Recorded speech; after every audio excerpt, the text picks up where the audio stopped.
أعوذ بالله من الشيطان الرجيم بسم الله الرحمن الرحيم رب اشرح لي صدري ويسر لي أمري واحلل عقدة من لساني يفقه قولي اللهم صل على محمد وعلى محمد وعجل فرجهم السلام علیکم ورحمۃ اللہ وبرکاتہ۔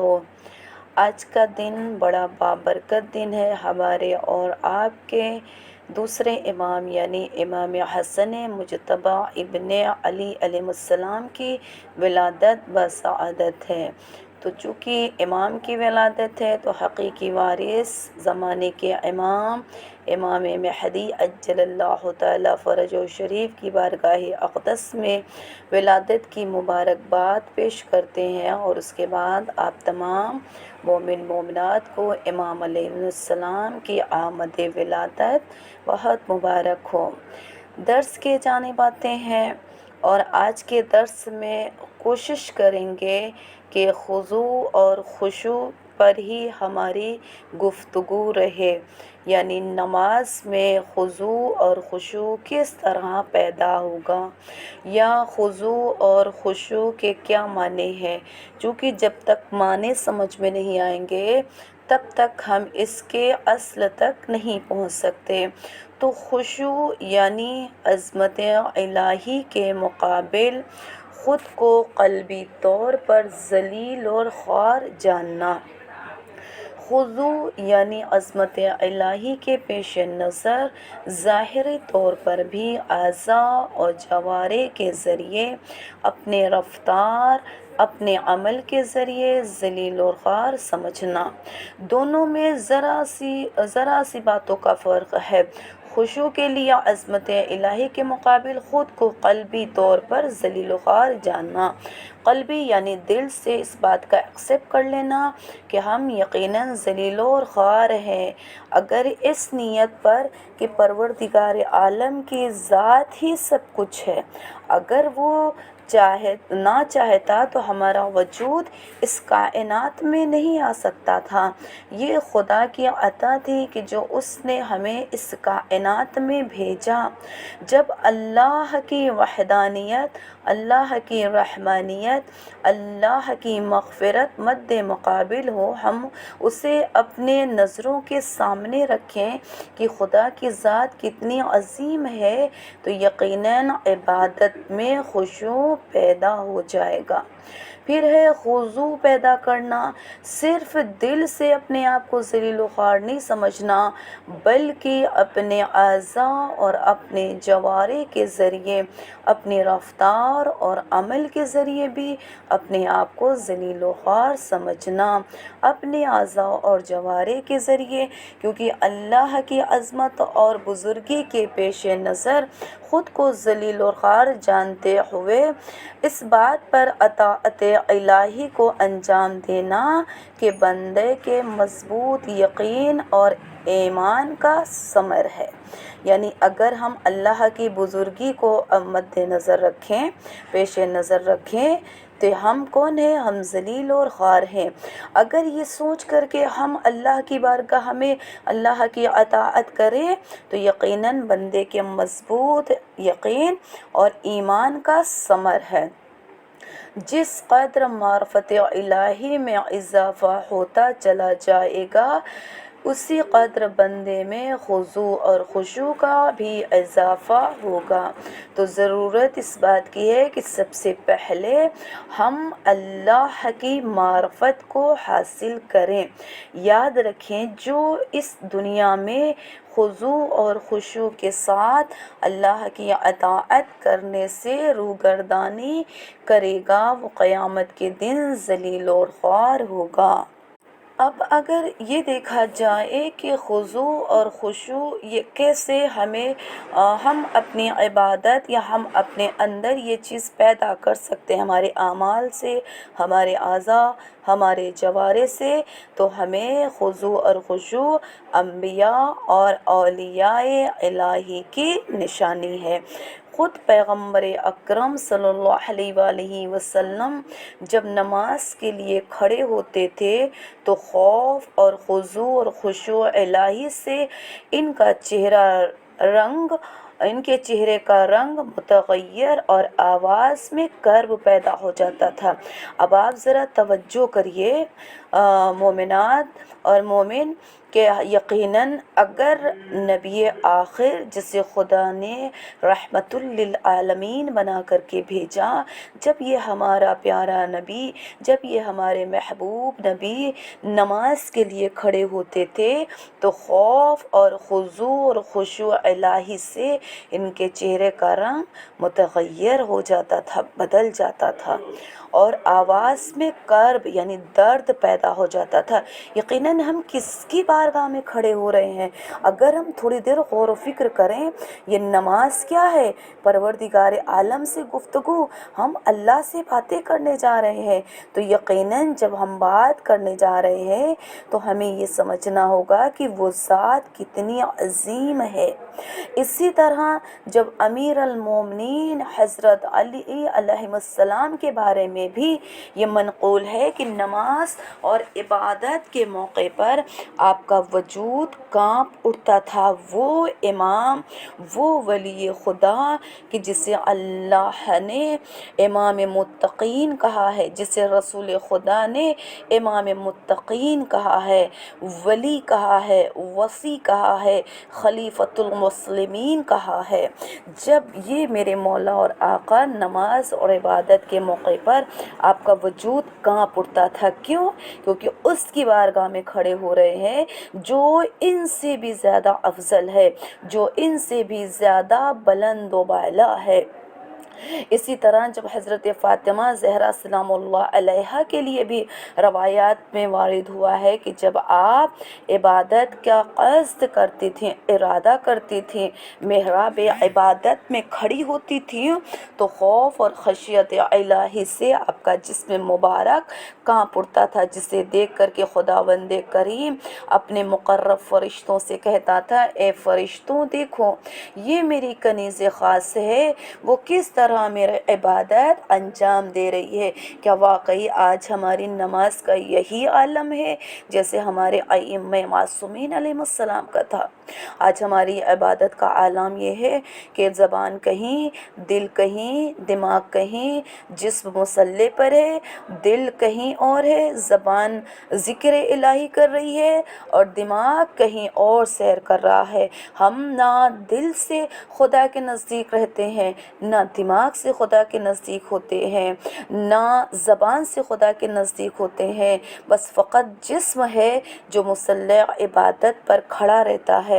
ہمیں پوری توجہ کے ساتھ، پورے خضوع اور خشوع کے ساتھ پروردگار عالم کی عبادت کرنی چاہیے، خداوند عالم سے دعا کرنا چاہیے کہ خدا ہم سب کو توفیق عطا کرے اس ماہ رمضان المبارک میں کہ ہم ایسی عبادت انجام دیں جیسی عبادت پروردگار عالم کو پسند ہے، اللہ کی بارگاہ میں قبول ہو جائے۔ ٹھیک ہے، اب امام زین العابدین علیہ السلام اور دیگر ائمہ اطہار علیہ السلام کی عبادت کا بھی یہی عالم تھا کہ خضوع اور خشوع کی بنا پر عبادت میں وہ لذت حاصل ہو جاتی ہے کہ جس کی بنا پر انسان کا دل اور سارا وجود خدا کے لیے خالص ہو جاتا ہے، خدا کے علاوہ کسی اور چیز کی طرف اس کی توجہ نہیں ہوتی۔ اسی لیے جب کسی جنگ میں حضرت امیر علیہ السلام کے پیر میں تیر لگا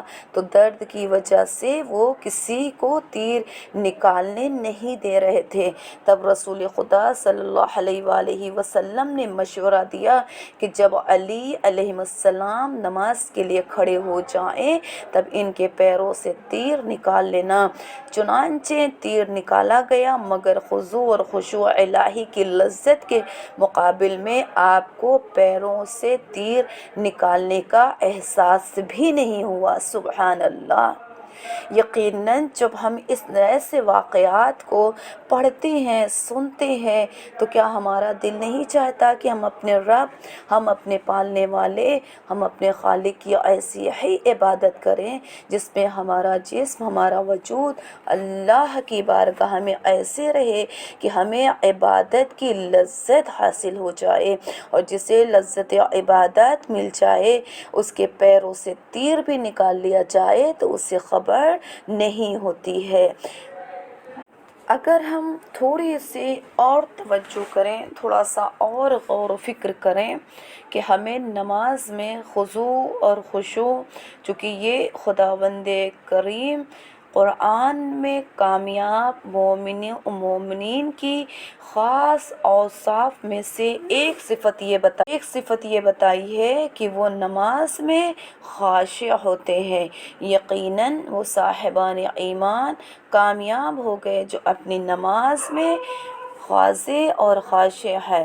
مولا کائنات حضرت امیر المومنین علیہ السلام نے اپنے صحابی کمیل بن زیاد سے خطاب کرتے ہوئے فرمایا، اے کمیل، شان عبادت یہ نہیں ہے کہ تم نماز پڑھ لو، روزہ رکھ لو، صدقہ دے دو۔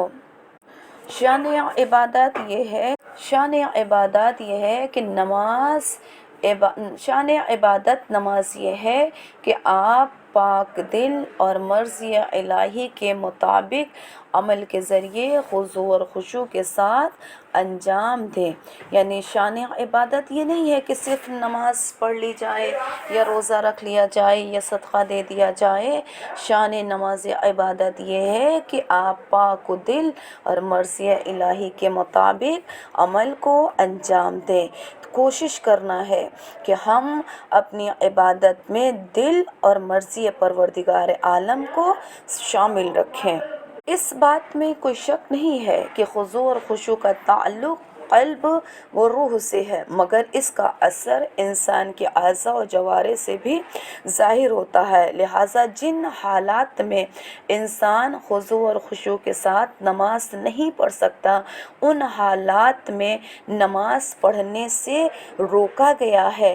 کیوں روکا گیا ہے؟ کیونکہ نشے کی حالت میں نماز کے قریب بھی مت جانا جب تک کہ تمہیں یہ ہوش نہ آ جائے کہ تم کیا کہہ رہے ہو۔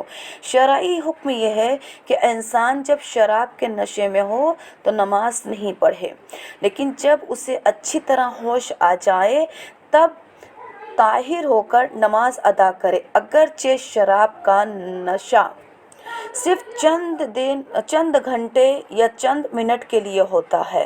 لیکن امام صادق علیہ السلام سے ایک روایات نقل ہے کہ مولا فرماتے ہیں کہ نشہ صرف شراب پینے سے نہیں ہوتا ہے، نشہ 4 طرح کا ہوتا ہے: شراب کا نشہ، مال و دولت کا نشہ، نیند کا نشہ، اقتدار کا نشہ۔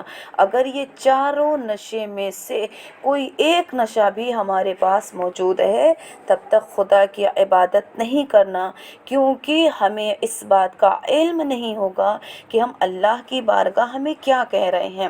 اگر انسان کو حقیقی نماز ادا کرنا ہے تو ضروری ہے کہ وہ خضوع اور خشوع کے ساتھ ادا کرے، یعنی خدا کی بارگاہ میں اس کی عظمت و جلالت کے مقابل خود کو ناچیز اور ذلیل و خوار سمجھے۔ یہ چیز اس وقت تک ممکن نہیں ہے جب تک کہ وہ اقتدار، دولت، ثروت، تکبر اور گھمنڈ کے نشے سے پاک و پاکیزہ نہ ہو جائے۔ جب تک خدا کے حضور اس کا دل خاشع نہ ہو، اس کے اعضاء اور جوارح پر اثر دکھائی نہیں دیتا ہے۔ اب معصومین علیہ السلام کی حدیث سمجھ میں آئی کہ نشہ صرف شراب پینے سے نہیں ہوتا ہے، نشہ 4 طرح کا ہوتا ہے، اور انسان اگر ان چاروں میں سے